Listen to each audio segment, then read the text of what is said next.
Muy buenos días, iglesia.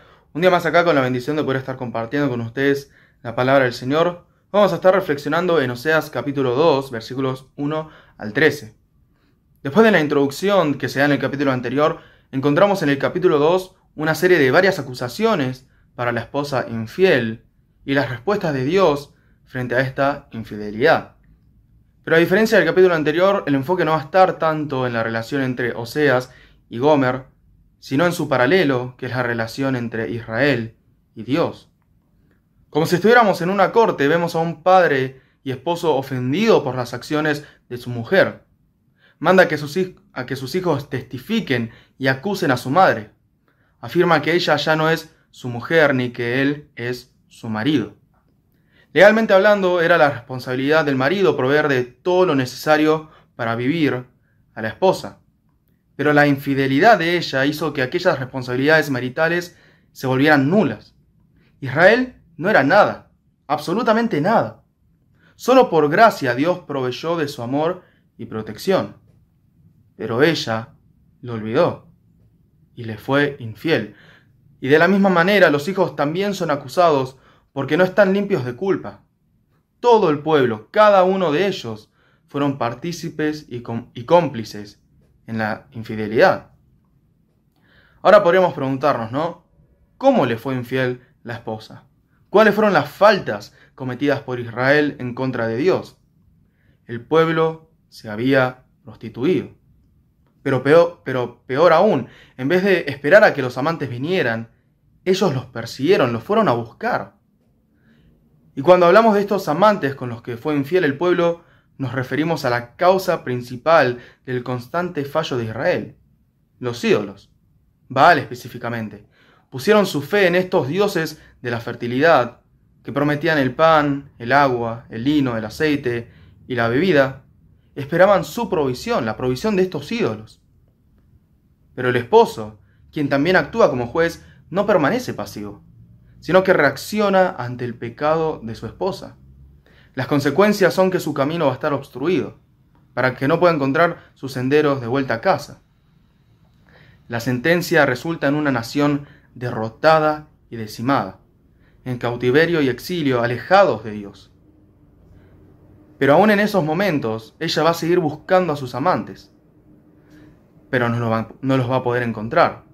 Y es ahí, en esa desolada situación, que va a reconocer que Dios es su única esperanza. Dios es la única esperanza. Entonces va a volver en arrepentimiento, reconociendo que Baal no fue quien los ayudó, sino Dios.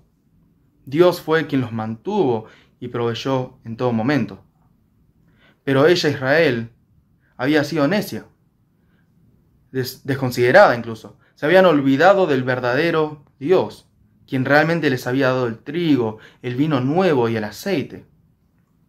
Es más, también plata y oro. Como evidencia de su bondad, Él los había bendecido con todo.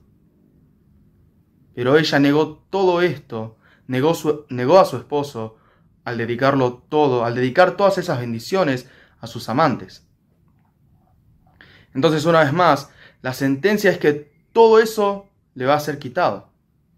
Lo que tenían en abundancia se va a reducir a nada y van a quedar en vergüenza. Tanto así que sus amantes no van a poder protegerlos porque tampoco tienen el poder para hacerlo en primer lugar. Israel va a quedar en desgracia enfrente de todos por su deslealtad hacia Dios.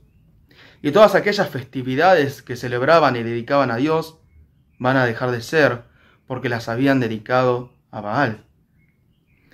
En definitiva, todo se reduce a que Israel había caído en la adoración a Baal y se habían olvidado de su esposo Dios. Se habían olvidado de su Dios, del Señor. El castigo viene porque, teniendo que haber sido esposa fiel, se olvidaron de su esposo y fueron a buscar amantes. Entonces, viendo el ejemplo de Israel, no es difícil notar cómo esta realidad se da también en nuestros tiempos y en nuestras vidas.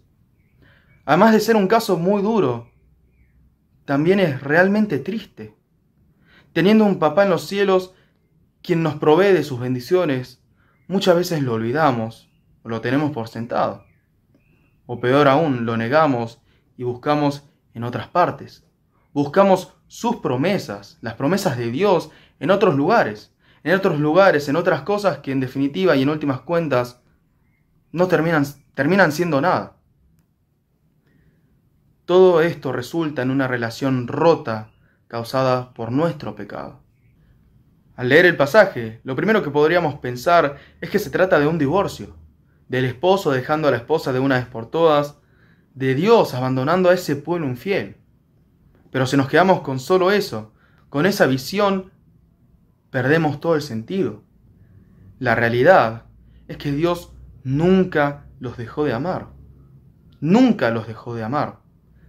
No se trata simplemente de castigos y sentencias, sino de un llamado a que su pueblo vuelva a sus brazos de amor.